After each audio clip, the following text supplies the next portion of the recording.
Olá só, olha só, estamos começando mais um podcast do professor das obras, engenheiro Hugo Cruz aqui com vocês. Presta atenção que essa conversa aqui é outro nível. Essa conversa aqui, ó, ela já saiu do primeiro degrau, tá quase chegando lá no finalzinho da escada. Eu já vou falar para vocês quem que é a participante, quem que é a entrevistada aqui, que tá sensacional. Esse é o podcast do professor das obras, aqui você aprende muito sobre construção civil. Antes da gente falar do assunto de hoje, que é muito importante, que é sobre compatibilização de projetos, tenho que falar aqui do patrocinador nosso, né? A gente está aqui num ambiente muito agradável. Tá gostoso, Natália? Tá gostoso aqui? Muito bom, muito bom. Tá bom? Chique tá demais. Bom? Nossa, é muito gostoso. Esse ambiente aqui, ó, é um ambiente proporcionado pela Difu, né? A Difu é o nosso patrocinador que proporciona esse estúdio para a gente gravar o podcast. Beleza, Também hein? tem uma sala ao lado aqui para gravar infoproduto. Então, se você tem conteúdo, quer tirar do papel, né? E aí fala assim, não, quero gravar, eu preciso gravar. O mundo precisa me conhecer, Precisa me ouvir. né? Precisa me ver. O mundo precisa de mim, eu faço diferença, né? Cara, vem na Difu, que o pessoal te dá uma assessoria, te dá uma assistência e vocês não vão se arrepender. Confia no que eu tô falando, confia no professor, né? O aluno tem que confiar no professor, né? É o O mestre. mestre, amado mestre, não é qualquer um, né? É isso aí, vem pra Difu, pessoal, o sucesso no seu conteúdo, bora lá. Vamos conversar um pouco aqui com a Nath. Nath, olha, não sou eu que escrevi, tá?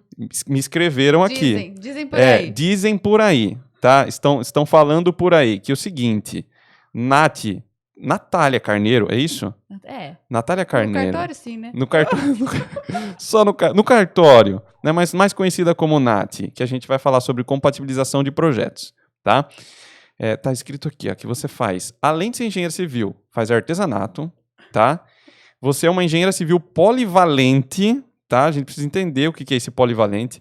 É mestre cuca, ou seja, é cuquiteira, manda super bem na cozinha, tá?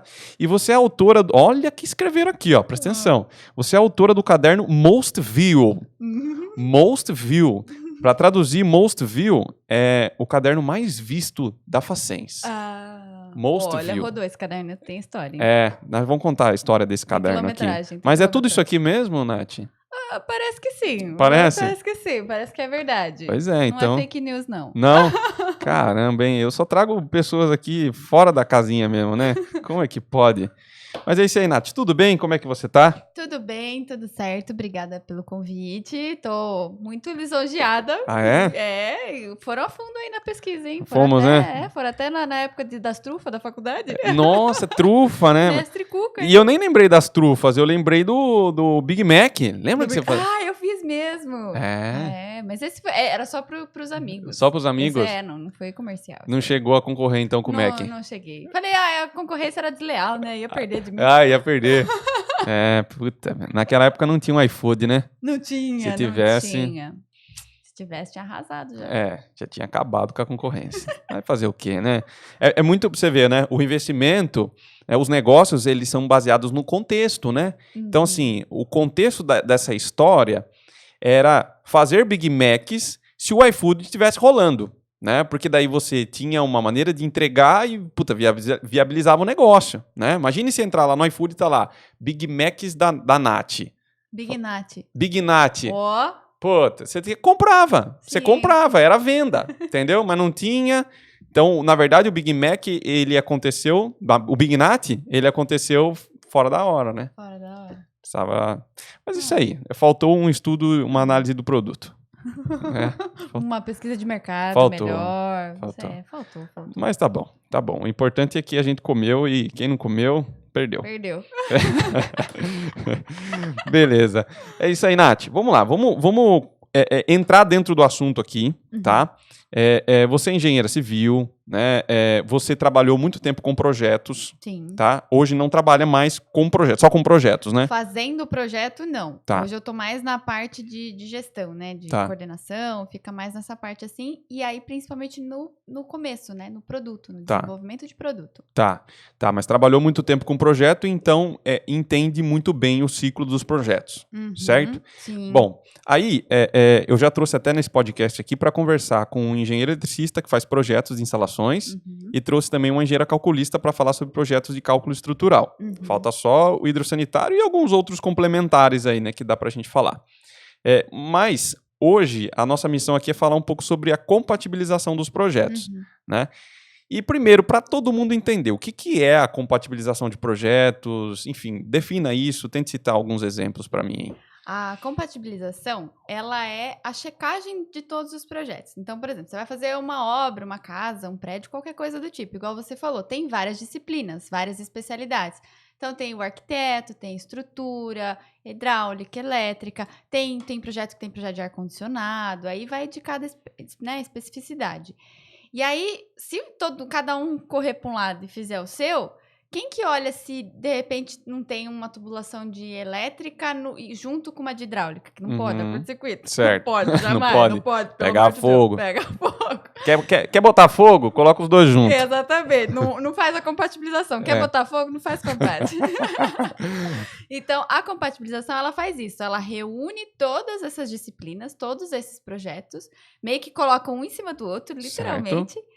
E aí você olha, e aí a gente vê o que tá abatendo. Tanto fisicamente, né? Por exemplo, assim, se tem um cano no mesmo lugar que tá, sei lá, que tem uma viga, alguma coisa assim, quanto a gente olha coisas de norma, se tá atendendo norma, coisas de conceito. A gente consulta muito o pessoal de obra mesmo lá no canteiro, porque às vezes o projetista não tem aquele olhar de como que vai executar isso. Daí você faz lá uma viga em balanço e, lindo, tá lindo, maravilhoso. Mas daí, como é que eu chego naquela ponta que não tem apoio, não tem nada? Entendi. Dá para montar algum balancinho, dá para montar alguma escora.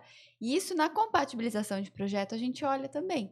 Tá. Então, é quem faz essa verificação do como construir, se é possível construir aquilo que está no papel. Tá. Porque o papel aceita tudo, né? Entendi. Então, na verdade, você faz várias checagens para ver se tudo que foi projetado consegue ser executado. Várias checagens. E aí, os projetos, eles são desenvolvidos por etapas. Não é assim, tipo, faz tudo e eu tenho que checar tudo agora. Não, vai por etapa, porque o projeto ele vai amadurecendo conforme as etapas. Tá. Então, não adianta eu pegar... acabei de receber lá o projeto de arquitetura. Não adianta eu querer olhar elétrica e hidráulica, eles ainda estão fazendo. Não adianta eu querer olhar como é que vai ser a fundação. Ainda precisa da sondagem, precisa das etapas.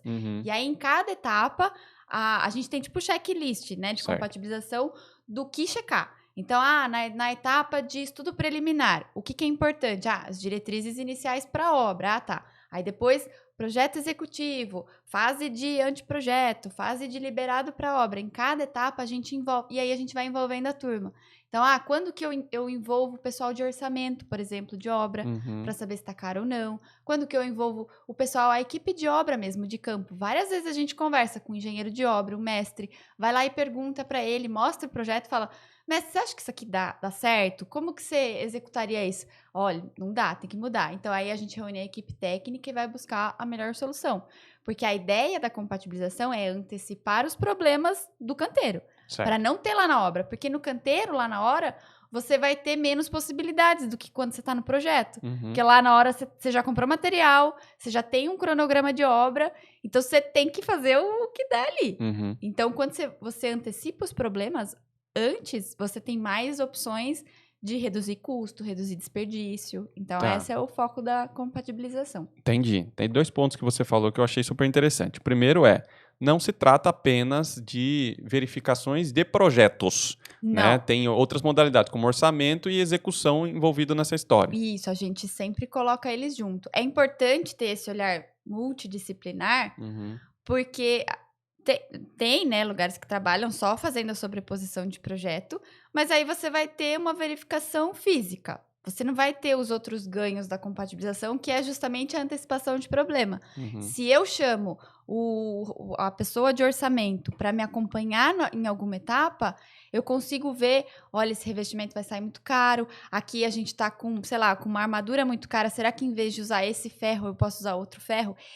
O pessoal de orçamento que calibra, né, esses aumentos de mercado que teve, aí a gente pode falar assim, bom, então agora, sei lá, o aço está mais caro que o concreto, então beleza, então vamos trocar. Isso tudo dentro de norma, obviamente, mas a gente consegue ter esses artifícios para resolver isso antes. Tá. Porque senão chega lá na obra e fala, Bits, agora estourou o orçamento, agora vai Vai ter que fazer, não tem jeito. Entendi. Então é uma preocupação global, né? Isso. Desde a concepção do projeto até a execução, né, completa. A ideia é tentar pensar em todas as etapas da construção sem estar construindo de fato no canteiro. Entendi. Por isso que é importante trazer o olhar de todo mundo, tanto dos técnicos, que são os projetistas, e eles conhecem muito bem da parte de normas, eles têm também visão técnica, porque projetista traz know-how de obras que eles acompanham, aí trazer o pessoal de orçamento, porque eles têm essa calibragem do mercado, do que está acontecendo, e trazer também o pessoal de obra, porque às vezes no papel a gente fala, beleza, chegamos na solução técnica ideal, tá lindo, perfeito. Daí você mostra pro pessoal de obra e fala, tá, mas e aí, como é que eu monto um andaime pra fazer isso? Aí você fala, putz, verdade, né? Não dá. Não dá. Daí não tem jeito. Então não é a melhor solução ainda. Entendi. Legal. E você falou um ponto muito importante, que assim, pra mim, né, eu executo obras. Então eu sempre falo isso pros projetistas, né? Eu acostumado a executar obras residenciais, que pouco tem esse trabalho de compatibilização, né? Mas o que acontece? Quando o cliente me contrata, ele me contrata como um executor, né? E aí, quando eu recebo os projetos, eu vou partir do princípio que os projetos estão todos corretos. E eles estão se conversando e na hora da prática ali, a gente pouco fica vendo se um projeto está dando conflito com o outro. Só que o que acaba acontecendo nós na prática identificamos esses conflitos e procuramos resolver. O problema é que toda vez que a gente identifica um conflito, a gente para. Isso. Né? E toda vez que a gente para, nossa, tem um bando de problemas que a gente pode listar aí, como custo, né? Sim. Outro problema que acontece muito também é você paralisar a mão de obra e aí para toda aquela frente de trabalho e aí você tem que pegar o pessoal e colocar em outro lugar e produtividade vai por água abaixo e tudo mais, né? Sim. Então isso que você está falando eu acho que é muito importante para quem executa a obra, porque, de certa forma, você vai receber as coisas redondinhas. A ideia é essa. O principal objetivo da compatibilização é isso. É tentar entregar para a equipe de obra o mais resolvido possível. Porque a gente sabe que no canteiro você tem muito mais outras coisas para olhar, que não só essa questão do projeto. Às vezes o pessoal fala assim, mas é só uma cor que está errada no projeto. Tá, mas aquela cor, ela tem um significado, ela tem uma interpretação. E o pessoal da obra, vocês têm que olhar, fornecedor, vocês têm que falar com a equipe de obra, você tem que cuidar do mestre, tem que cuidar... É muita coisa para olhar em campo também, e aí você ainda vai ter que ficar se preocupando em, será que olharam se a elétrica tá junto com a hidráulica? Então, a ideia é ter essa etapa anterior de compatibilização justamente para isso. Tá. Porque fazer esse trabalho antes... Não vai ter nenhum erro? É impossível não ter, porque todo trabalho é feito por seres humanos. A gente erra. Mesmo olhando em compatibilizações de projeto, a gente olha 2, 3, 4, um montão de vezes e às vezes passa um errinho ou outro que só lá na obra o pessoal, quando for fazer, vê. Entendi. Mas a ideia é reduzir o máximo possível para sobrar realmente só aquelas falhas que todo ser humano tem. Entendi. Então, mitigar ao máximo aí as falhas que podem acontecer para não prejudicar a obra. Não prejudicar a obra, porque, igual você falou, tudo isso vai se resumir o quê? Em custo, né? Porque você parar, atrasou o cronograma, tá, você tá pagando a mão de obra, então é custo. Eu tô com material lá estocado, esse material pode estragar, é custo. Tudo vai gerar custo, né? Tudo é perda de custo. Fora o cliente, que daí ele tem um cronograma, o cliente, ele não tem que pagar, vamos dizer assim, por um atraso de obra, que foi um erro em projeto, que foi um negócio que você não viu antes. O cliente quer a obra dele pronta. Tá. Então, tem isso também. Entendi. Legal. E como que se faz esse processo da compatibilização? Como começa até finalizar ele? E mais ou menos quanto tempo demora esse ciclo? É claro que depende do tamanho do projeto, né? Isso também varia muito, né? Mas como é que é? Basicamente, assim, se fosse para fundamentar aqui o negócio. Se a gente fosse fazer um desenho do processo, né, da compatibilização, é importante dizer que, assim, a compatibilização, ela é muito, quase que junto com a coordenação desse projeto. Certo. Então, fazendo um comparativo com uma orquestra, certo, a gente pode dizer que os projetistas, né, as especialidades são os músicos, cada um com o seu instrumento e tal, e o regente, o mestre, é o coordenador e o compatibilizador do projeto, certo, porque é ele que vai organizar para todo mundo tocar na mesma banda, para aquilo sair uniforme. Então, é mais ou menos assim que começa.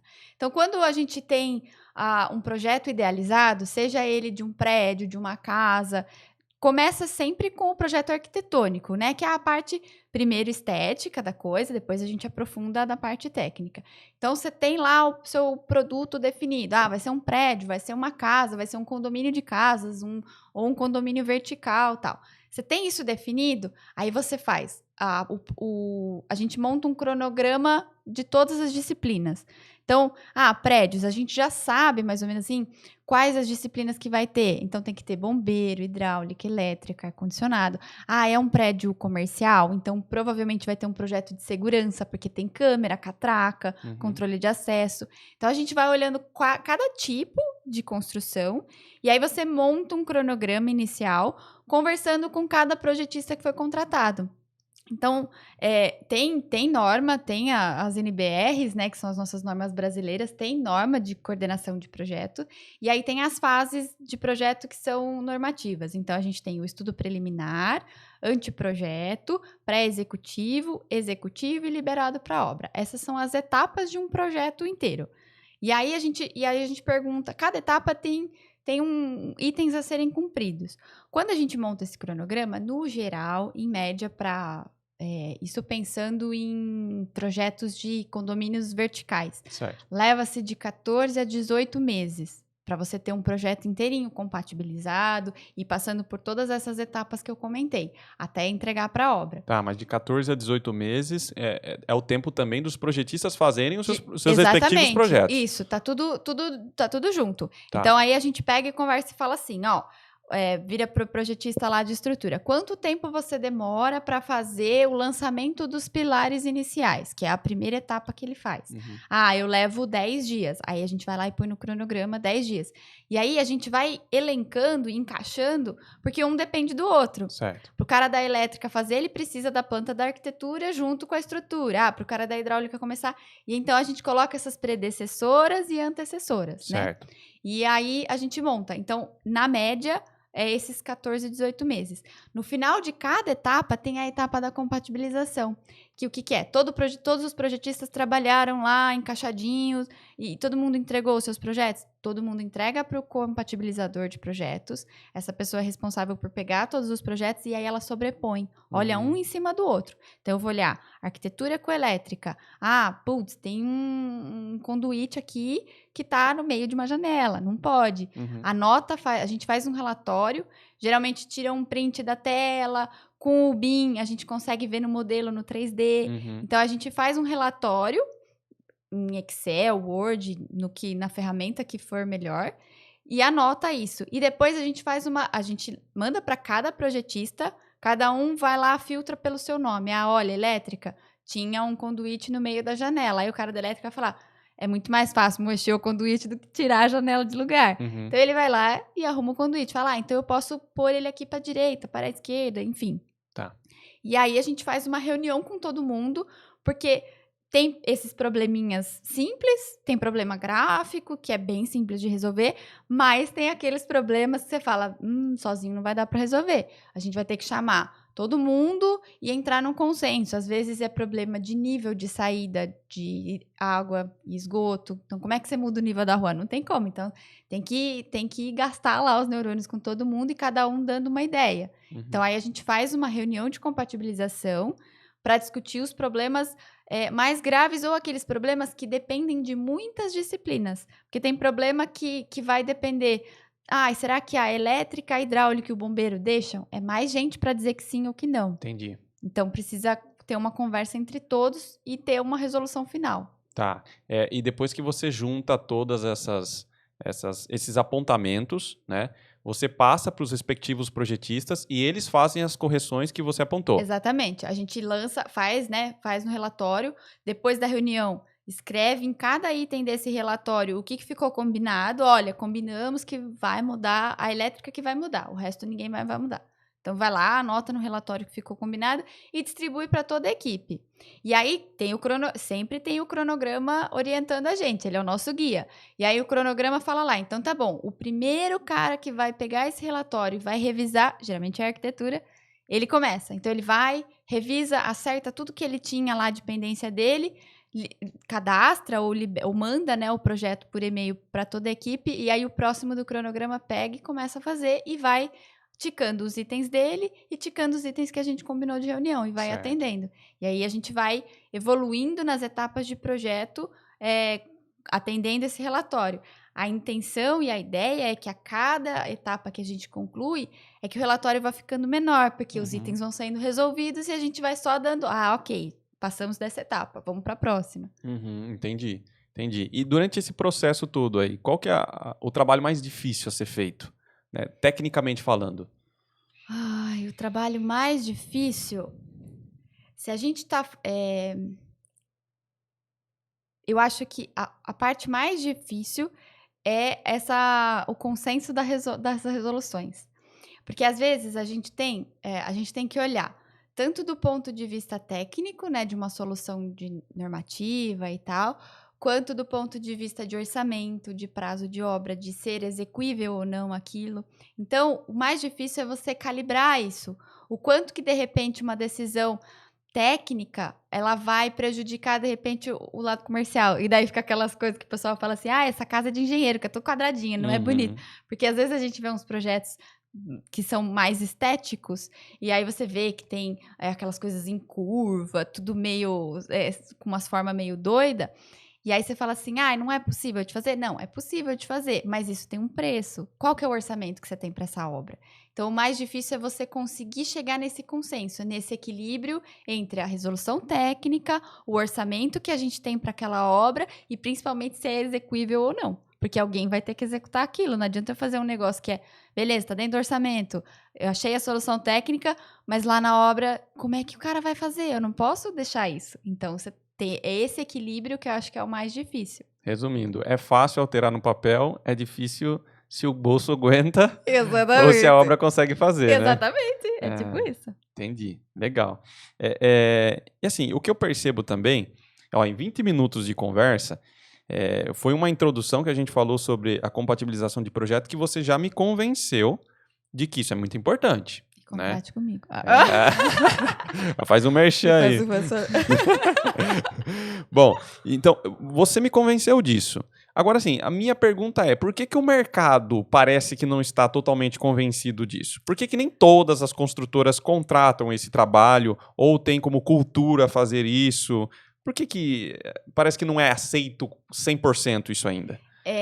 Eu acho que é muito pelo planejamento. A gente não é acostumado a planejar as coisas, né? Eu não sei se é só no Brasil ou não, mas no Brasil tem muito isso. A gente não é um povo planejado para tudo, né? Se a gente for ver.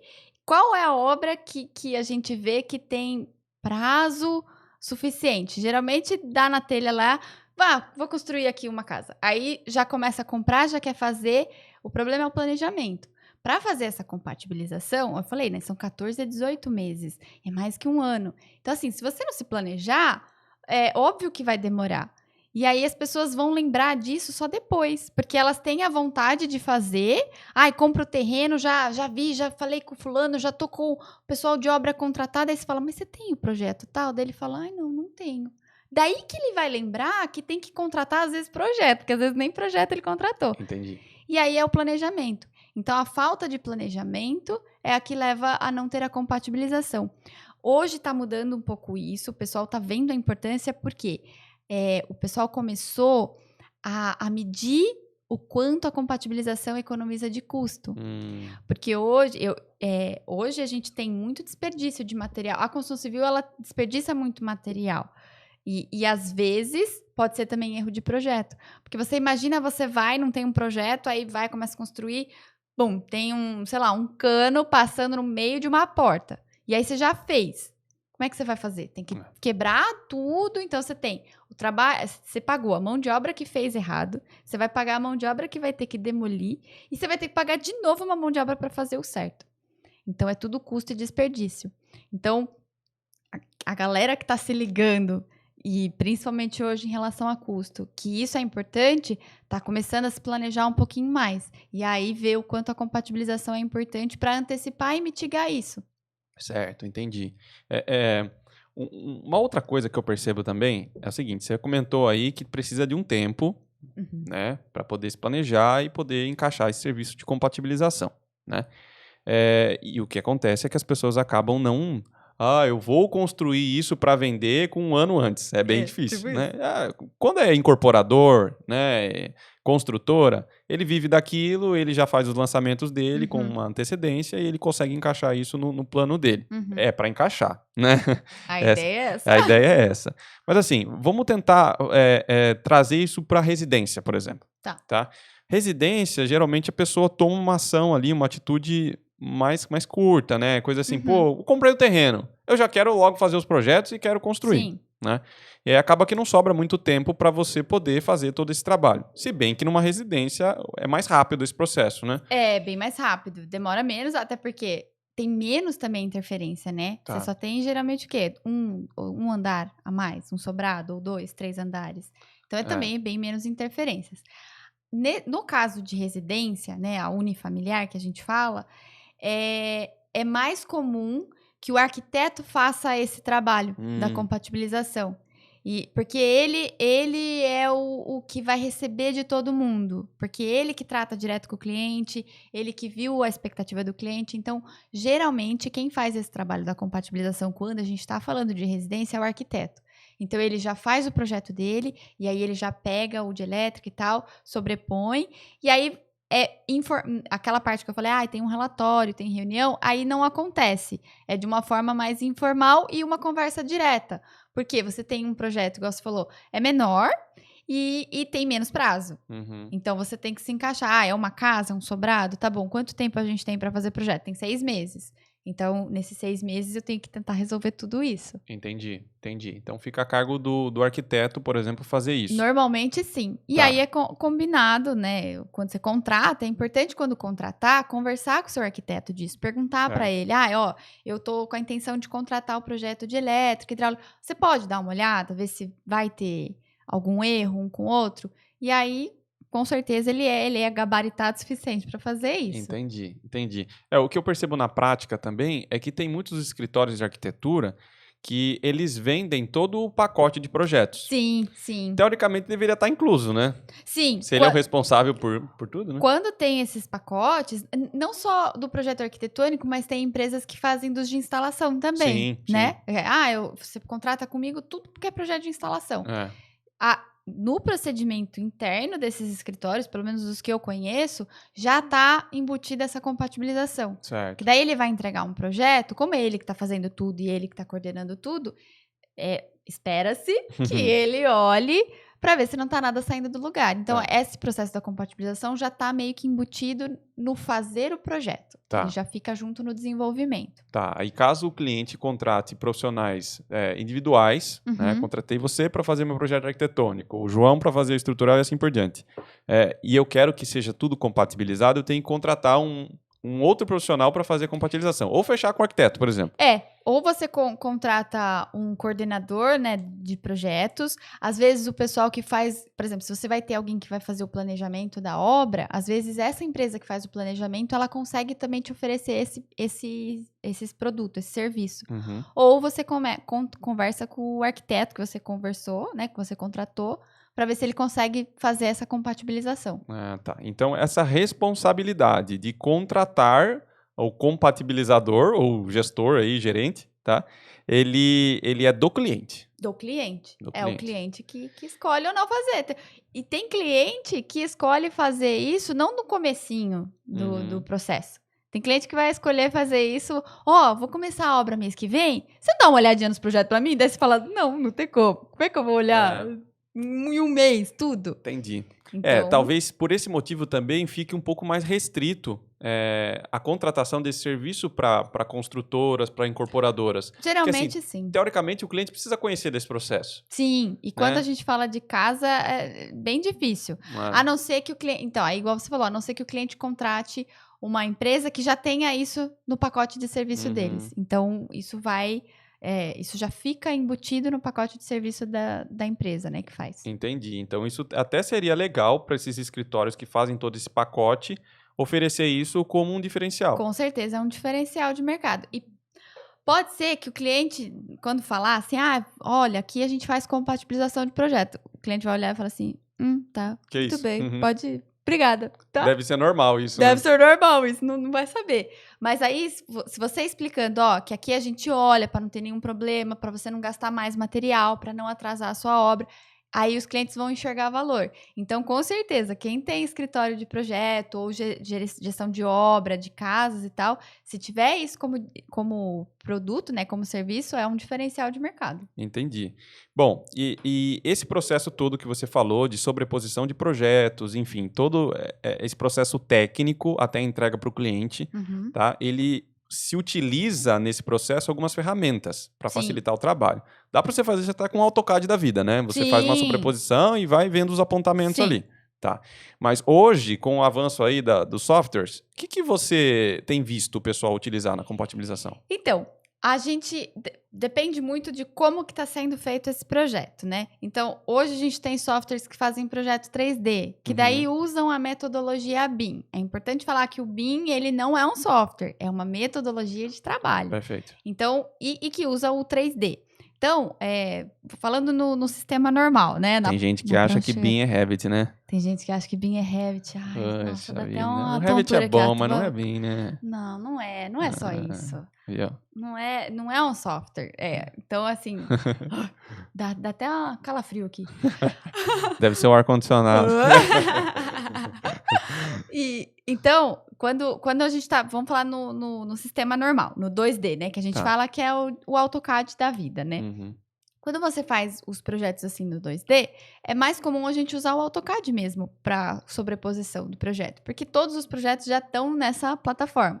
E aí a gente fala AutoCAD, mas aí não precisa ser o AutoCAD, é o DWG, né? A extensão DWG. Perfeito. Porque hoje a gente tem outros softwares que têm essa extensão e que são gratuitos também, porque o AutoCAD ele é um software pago, certo. Ele tem uma licença. Então, a gente consegue usar isso para 2D. Quando a gente já fala, é um projeto em 3D, é um projeto que vai estar na metodologia BIM e a compatibilização vai ser em BIM. E aí é realmente mais nichado para construtoras. É bem difícil a gente ter na parte residencial esse tipo de contratação, porque tá começando no Brasil, nem as construtoras ainda estão fazendo 100%, tá todo mundo se adaptando. Mas quando é em BIM, daí a gente usa outros softwares, porque a gente tem que usar daí softwares 3D. Não dá para ser só no AutoCAD, que é 2D. Então eu tenho que usar. Aí tem o Solibri e o Navisworks, que são os mais famosos.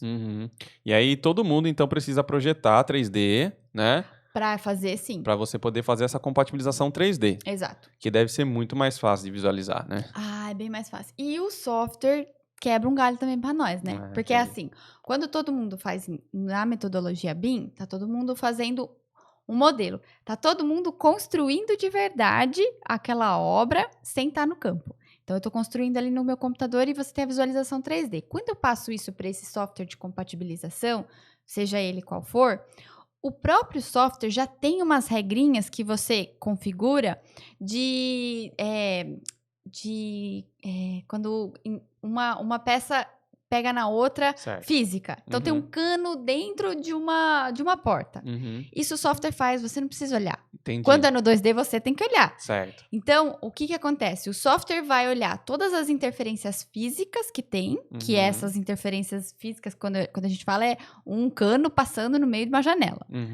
E aí, ele já gera uma lista lá de, sei lá, 300 interferências. Entendi. E aí fica para a pessoa que está, né, mexendo no software, para o compatibilizador, ter a análise de interpretação das coisas, que é a análise, isso está caro? Dá para construir? Isso é execuível?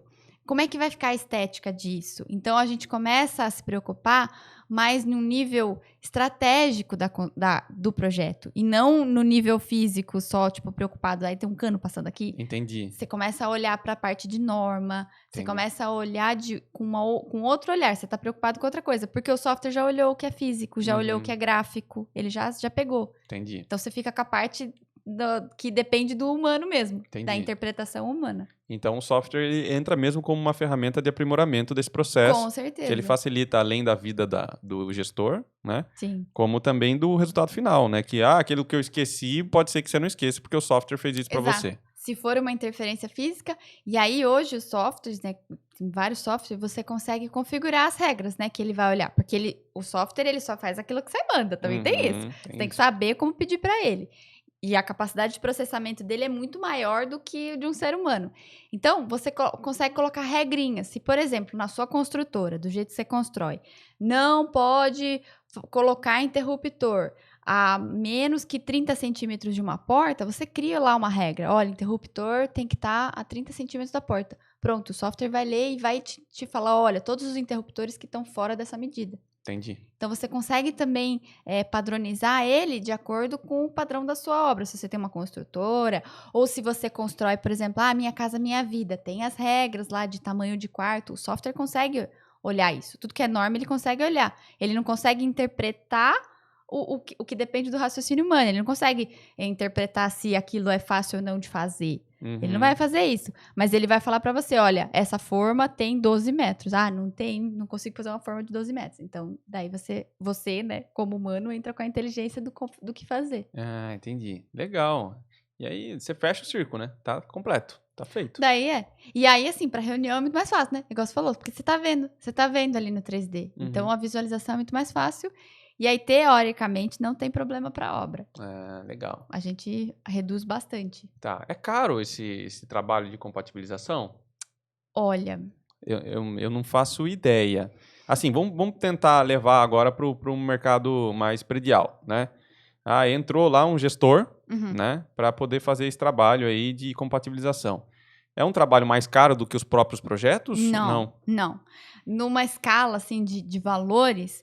O projeto arquitetônico é o que tem maior peso no custo de projetos. E aí, depois, a compatibilização, ela custaria a mesma coisa que um projeto de elétrica, hidráulica e tudo mais. Entendi. Então, ele entra junto com os complementares. Entendi.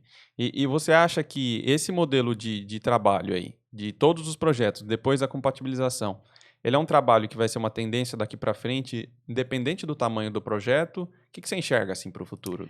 Eu acredito que ainda vai ficar mais no ramo predial, não unifamiliar, né? Da pessoa que vai construir só a sua casa. Eu acho que vai acabar sendo diferencial do arquiteto ou do gestor de obra que a pessoa contratar. Mas no ramo predial, sim. Porque é aquilo que eu já estava falando. Isso vai gerar economia. E é o que todo mundo está atrás, de gerenciar essa questão de custo. Seja custo de valor mesmo, né, de dinheiro, seja custo de tempo. Tá. Porque hoje em dia tem muita construtora, né? Em todo lugar você vê uma pessoa construindo, então tem muita construtora. Então, como é que você ganha mercado? Lançando antes que o outro. E se você tem um produto que você consegue lançar com uma certeza e construir rápido, sem nenhum atraso de obra ou sem nenhum erro, sem nenhum tipo de problema, você sai na frente do mercado. Entendi. Então, para o ramo predial, eu acredito que é imprescindível ter esse trabalho de compatibilização. Tá. Das construtoras que você conhece, né? Chuta lá um percentual das que já fazem isso. Só pra gente ter um norte aí. Nossa. Olha, só das que você conhece. Só das que eu conheço, são todas. Todas já fazem? Todas já fazem. Que legal. Seja em maior ou menor grau, né, de compatibilização. Porque a gente tem, né, igual eu falei, as construtoras que trabalham com o compatibilizador desde o começo do processo. Então, aprovei na prefeitura, vem cá, vou te contratar para fazer a compatibilização. Daí ele vai desde o comecinho acompanhar essa evolução. Tanto aquelas que contratam com o projeto um pouco mais evoluído, lá na fase de executivo, mais ou menos. Não é o ideal, porque o projeto já tomou uma forma. Você já tomou algumas decisões que a gente não consegue mudar. Mas ainda assim, pensando em obra, pensando em economia de obra, ainda é tempo de você economizar. Entendi. Você já viu algum estudo, ou já participou de algum estudo, que mostrava ou mostra o impacto da compatibilização no custo da obra, no cronograma da obra? Da onde eu trabalhei, eu não participei de nenhum, mas eu já li alguns artigos isso não no Brasil também. É um artigo do lado dos Estados Unidos que eles pegaram e fizeram esse estudo do quanto economiza você ter a compatibilização de projetos. No final desse estudo, eles pegaram 32 projetos e fizeram essa medição. E aí eles chegaram à conclusão de que eles conseguiram reduzir em até 3% o desvio do orçamento. Então, o quanto que errou no orçamento daquela obra, baixou em 3%. E eles conseguiram reduzir 40% dos erros de obra que foram para obras. Erros que eram de projeto, porque a gente sabe que erro às vezes acontece. Todo mundo está sujeito a erro. Mas erro que foi advindo de projeto, teve uma redução de 40%. Então, é um número expressivo aí para quem está construindo, construtora, que você não pode, né, perder a conta de nada, porque em escala faz bastante diferença. Mas é difícil de fazer esse estudo também, né? Porque se você parar para pensar, tem muita variável, né? Porque assim, uma obra geralmente é diferente da outra. Sim. E aí você analisar o impacto, você teria que ter uma referência. Você tem que criar um histórico e tem que ter um controle bem grande, até para saber o motivo do erro, né? Porque, por exemplo, assim, chegou lá na obra, mas isso aqui foi de projeto. Mas foi mesmo? Tem que também, né? Foi mesmo de projeto? Tem que ter um juiz aí. Tem que ter um juiz, tem que chamar o VAR. Porque senão, é muito fácil, porque senão, vai pra conta do empreiteiro e ele não quer pagar essa conta. Então ele vai falar, não, esse aí é o projetista que errou. Mas não foi bem assim que, né? Então tem que olhar. Então é difícil esse rastreio. E é até difícil também para uma consultora fazer isso, porque pensa assim, eu fiz a obra A, obra 1, para ficar mais fácil. E aí eu vou fazer a obra 2, geralmente eu pego as lições aprendidas da obra 1 e não, né? E procuro evitar na obra 2. Isso é o que se espera. Isso é o que se espera. Claro que os grandes erros você vai evitar. Sim. Né? Mas pensando por esse lado, se você evita o erro na obra 2, teoricamente você está fazendo uma compatibilização, né, ali. O que acontece... Debaixo dos panos. Então, o que acontece é que se você faz isso só pegando a sua equipe de obra, resolvendo isso e lições aprendidas só ali com a sua equipe de obra, significa que você está desperdiçando em projeto. Porque se você não está falando para o seu projetista que ele está fazendo errado e que você mudou lá no campo a solução, o projetista vai ter na cabeça dele que o que ele projetou deu certo. Porque você fez a obra, você entregou a obra, você não falou nada que tinha problema. Então, no projeto seguinte que você contratar ele vai fazer do mesmo jeito. E aí vai chegar o mesmo erro, você vai falar, lá, errou de novo. Mas tudo bem, eu já sei a resolução. Mas a resolução tá ali na sua equipe.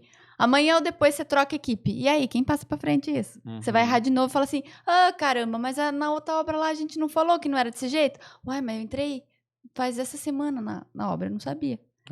Então, por isso que isso tem que ser passado e conversado também com os projetistas, para eles saberem o porquê que tá errado. E aí é importante retroalimentar. Então, essa lição aprendida não tem que ser só uma lição aprendida lá da equipe de campo. Tem que ser uma lição aprendida também para os seus projetistas. Porque, normalmente, você acaba contratando sempre com o mesmo projetista, né? Ele acaba virando um parceiro e ele vai também saber o seu padrão. E se você não falar para ele, olha, cara, não deu certo, a gente tentou executar desse jeito, mas, o mestre ou, sei lá, alguém lá na obra deu essa ideia de fazer desse jeito e, ficou bom. O projetista vai falar, então beleza, no próximo projeto que você fizer comigo, eu já aprendi, eu vou fazer desse jeito. Então, isso a gente melhora, né? A gente tem que parar de ser egoísta, de querer deixar só ali, a gente melhora todo o ciclo da construção civil, se você for pensar. Certo. Porque daí o empreiteiro viu aquele problema naquela obra, sei lá, ele foi contratado por uma outra construtora, ele também vai passar adiante essa lição. E aí você fala assim, mas poxa, é meu capital, né, de inteligência aqui da minha construtora. Não, você está melhorando o padrão do setor de construção civil. Então isso é bom para todo mundo, né? Tipo, você consegue melhorar a qualidade do produto de todo mundo. Entendi. Esse trabalho de compatibilização, ele costuma ser feito dentro da própria construtora ou terceirizado? É bem híbrido. Construtoras maiores, né, assim, de porte de médio para grande, né? Eles têm departamentos internalizados. Então, aí ele tem uma equipe própria que faz isso. Construtoras de pequeno e médio porte acabam terceirizando isso como se fosse um projetista, porque o volume, né, de projetos que roda numa construtora de pequeno e médio porte não tem o mesmo ciclo que uma de grande porte. Então, não compensa você ter lá um cara CLT que você vai ficar pagando todo mês, sendo que, de repente, você não tem um projeto novo. Então, aí compensa você terceirizar. E tem vários escritórios que fazem a coordenação, a compatibilização. Tem escritório que faz isso e faz também o planejamento de obra. Então, daí você já contrata também com esse escopo.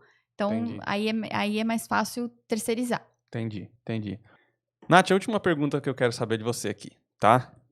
Não menos importante. Se tiver alguém aqui nos assistindo ou nos ouvindo que quer trabalhar com compatibilização de projeto, qual que é o caminho? O que você indica, assim? E qual a característica desse profissional? Tem que ser multidisciplinar, né? Então tem que ser uma pessoa que consiga olhar, gostar de todas as disciplinas. Então, por exemplo, se é um cara que não gosta tanto de elétrica, já não vai dar certo, porque você vai ter que olhar elétrica. Certo. A formação pode ser tanto de arquiteto como engenheiro. É mais comum no mercado de trabalho a gente ver arquitetos trabalhando, né, nesse ramo, mas eu sou engenheira e trabalhei com compatibilização, então nada impede. E ser uma pessoa que acho que tenha passado, é importante ter contato com obra, ter contato em ir no campo, porque é muito importante trazer essa visão para o projeto. A parte técnica, vamos dizer assim, você consegue estudar, né, norma, você consegue trabalhar com projetista, né, faz um estágio com projeto de hidráulica e tudo mais. Na própria faculdade a gente tem, né, matérias de projeto de hidráulica e elétrica, só que é importante você ter a visão da obra, para você ter essa visão do, é possível executar, não é possível executar. Então tem que ser uma pessoa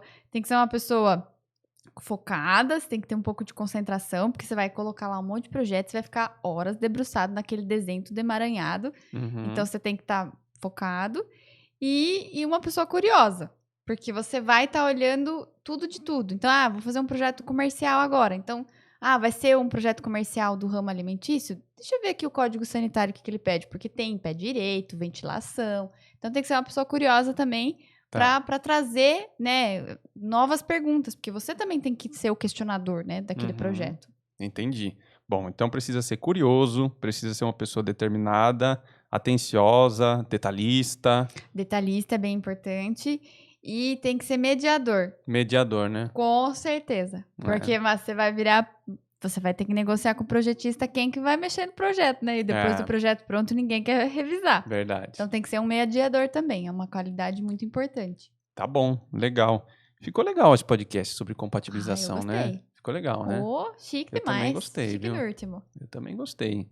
Eu dei uma parada pra ir no banheiro, voltei aqui e falei, putz, dá vontade de ficar mais uma meia hora aqui, né? Uma meia hora é pouco, né? Nossa, 2 horas. Mas já faz o quê? Faz 5 horas que a gente tá aqui já gravando? 5 horas. Umas 5 horas, né? Tá bom, né? É muita coisa, né? É bastante. É que esse é só um podcast. A gente gravou mais 4 aqui. Aí vai dar... Imagina. Não dá, mano. Mentira. Vamos lá. Maratona? Nath, só pra gente encerrar aqui, a gente sempre pede um presentinho, né? Dos convidados e tudo mais. Né? E eu sei que você trouxe um presente aqui super legal. Deixa eu pegar ele aqui. Um pendrive, gente. Tô brincando. O importante é o conteúdo que tem aqui dentro desse pendrive. O que tem aqui dentro desse pendrive? Ele tem 3 pastas valiosas, tá? Cada pasta vale R$200 mil. Primeira pasta é uma pasta que contém cadernos da faculdade. A Nath era uma aluna super organizada.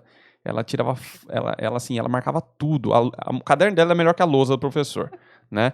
De alguns eu concordo. Né? Melhor. E aí tem, né, uma pasta sobre BIM, né? Que tem dentro dessa pasta, Nath? Nessa pasta eu coloquei alguns artigos que falam como implantar o BIM no escritório e tem o guia da CEBIC, que ele é muito autoexplicativo também, de o que é o BIM, como que implanta, quais as normas, é bem legal. Tá bom. Legal. E também tem uma outra pasta, que é a NBR 15575, que é a norma de desempenho, que tem dentro lá dessa pasta. Dessa pasta também tem um guia da CEBIC que fala um resumão da norma de desempenho, porque virou assunto, né? E é muito importante a gente seguir, porque isso traz a qualidade para o cliente. Todos os clientes já estão de olho na questão da norma de desempenho. Legal. Então, você que está interessado em aprender um pouco mais sobre isso, tem vários conteúdos aqui dentro desse pendrive. E vai estar disponível, sabe para quem? Vai estar disponível para quem entrar lá no Instagram do Professor das Obras. Vou entrar já. Pegar a nossa... vai ter a nossa foto na thumbnail, né? Falando do nosso podcast e tal. E a pessoa vai ter que comentar, falando assim, eu quero o caderno da Nath. Mas eu comento aonde? Onde que eu comento? Lá na foto. No post? No post. Tá. Vou lá no post e comento. Quero o caderno da Nath. Só que aí coloca assim, eu quero o caderno da... Como que é o seu Instagram? Natalia.fc. Tá, então vai ter que ser, eu quero o caderno da arroba natalia.fc. Isso. Tá bom. Eu vou deixar de qualquer forma lá na descrição também, tá? eu vou deixar lá o arroba da Nath para vocês copiarem. Então vai ter que entrar lá no Professor das Obras, no Instagram do Professor das Obras, procurar nossa foto e colocar lá, eu quero o caderno da arroba natalia.fc. Oh, beleza. chique, E aí o hein? que acontece? A gente vai pegar essas pessoas, né? E aquele que for sorteado, né? Concursado, ele vai receber o conteúdo desse pendrive aqui, tá? Mas quem não for, não fica triste, tá? A Natália já prometeu que vai voltar aqui, Opa, tá? com certeza. E ela vai voltar com um outro presente, mas com esse também, Volto. tá? Cópia, parte 2. Então o próximo vai ter esse aqui, né? Agora, se você também quiser entrar em contato com a pessoa que ganhar, pede pra ela que ela te dá. De repente, né? Paga uma moça. Paga um almocinho pra ela, né? E vai dar tudo certo. Beleza, então, Nath? Ficou legal assim? Certinho, ficou ótimo. Ficou bom assim. Então, Muito bom. eu gostei muito desse papo. É um assunto que, na minha área, eu vejo pouco, né? E Infelizmente. sente muito na obra, né? E sinto muito. Depois eu vou fazer um vídeo. Vamos falar assim, eu vou fazer um vídeo que eu vou deixar lá no Instagram do Professor das Obras, falando, sei lá, de top 5 problemas que já aconteceu comigo na Boa. obra, Chique demais. que uma compatibilização de projetos teria evitado. Duvido que não vai ter um monte de gente comentando. Putz, aconteceu comigo igual. Tudo igual. Fechado então. Fechado. Prometido. Beleza, pessoal, esse foi mais um podcast do Professor das Obras. Um grande abraço para vocês e tchau!